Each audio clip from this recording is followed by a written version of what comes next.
We've next got a question about a baby that's 5.5 weeks old. Now, one of the things that is being discussed here is that this baby is in significant discomfort during the night, straining to go to the toilet. This baby is screaming and crying in pain. Mum has tried all sorts of things and has asked if it could possibly be what's called infant dysplasia. So my suggestion would be, if you believe it is this, it should rectify itself as your little one develops, okay? So this is where a baby is like straining and struggling with that kind of movement through the bowel before they actually go to the toilet.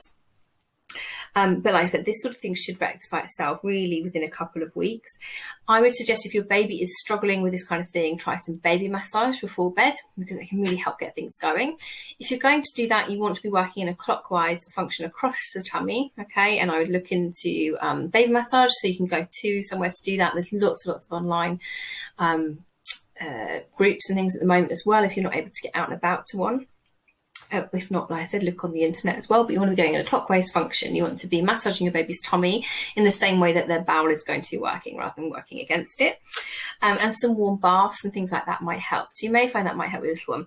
But really, looking at something where this potentially could be something more concerning is going to be outside of my remit. So if you have got more clinical concerns around your baby with this, I would be definitely going to your GP or your health visitor if this doesn't rectify itself or you've got any more concerns around it. The other thing is, as you've mentioned here, concerns me, is that could your baby just be really, really windy?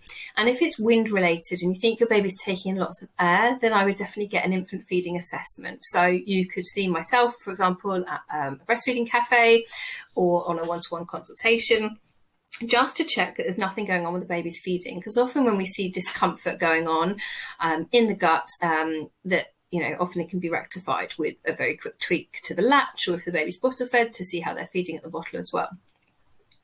But like I said, if you have got more deeper concerns around how this baby is struggling as well and in pain, then it would be going to your medical health professionals as well.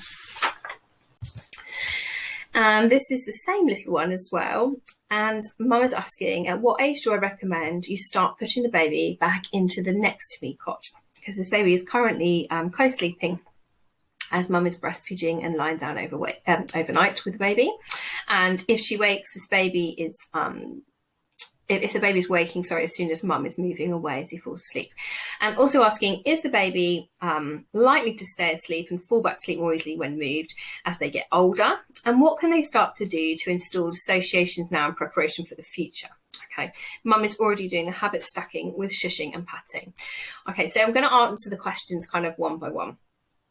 So firstly, at what age do I recommend starting to try getting them back into the next to me cot? I don't recommend any particular age for this. It is so dependent on you as a family. If you are loving co-sleeping and it's working really, really well for you, that's an absolutely totally normal way to sleep with your baby. Okay, there's nothing wrong with it at all. Nothing needs to change if it's working for you and your family. You don't need to change it because someone's telling you it needs to change, or because you're worried you're going to have to co-sleep forever and those kind of things. Okay, so firstly, I would be saying, don't worry about it. There are no recommendations for doing it, and what you're currently doing is totally natural, totally normal. If you want to know more about co-sleeping, it's concerning you, then Dr. James McKenna is a fantastic resource to look to. He discusses breast sleeping and co-sleeping and really how very, very normal it is.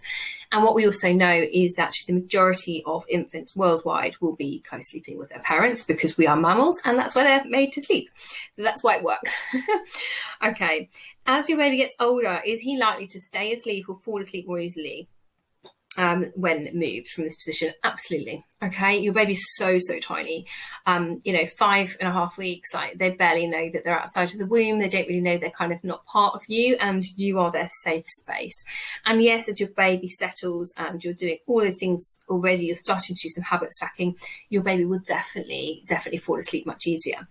And one of the things that can work really nicely with a breastfed baby that's laying down like this as well to feed, or any baby actually that's laying down to snuggle next to mum to fall asleep, eventually you can just roll away. Okay, so rather than that transition back into a space, you can literally feed, snuggle up next to them, let them fall asleep, and then roll away from them. Okay, and that works really, really well. And longer term, you don't necessarily have to do that in a cot. You can then do that into a floor bed, and then that works really nicely onto an older bed as well, like a toddler bed or something. So what can you do to try and instill associations now and prep for the future? So you're already shushing and patting your baby as they are falling asleep. One of the things that I think works really, really well with babies getting very used to having something very close to them, i.e. you, which is, again, very normal, and most babies will do this, is to introduce a transitional object.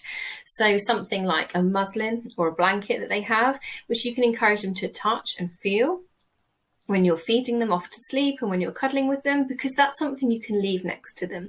So the shushing and the patting is great, and that's lovely you're doing that. I would, maybe play, sort of experiment a little bit with your baby. Babies like different things. It might be that your baby's loving the patting. It might be that something like stroking them on the forehead or whatever might work better for them.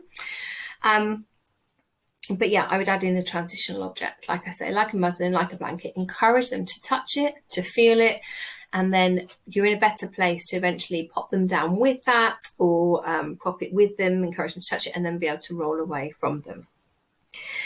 But yeah, in terms of kind of worrying about all these things, everything you're doing right now is lovely, and I can assure you that sleep will change. Okay, it's not going to be like this forever, because it's what you're doing with your 5-week-old.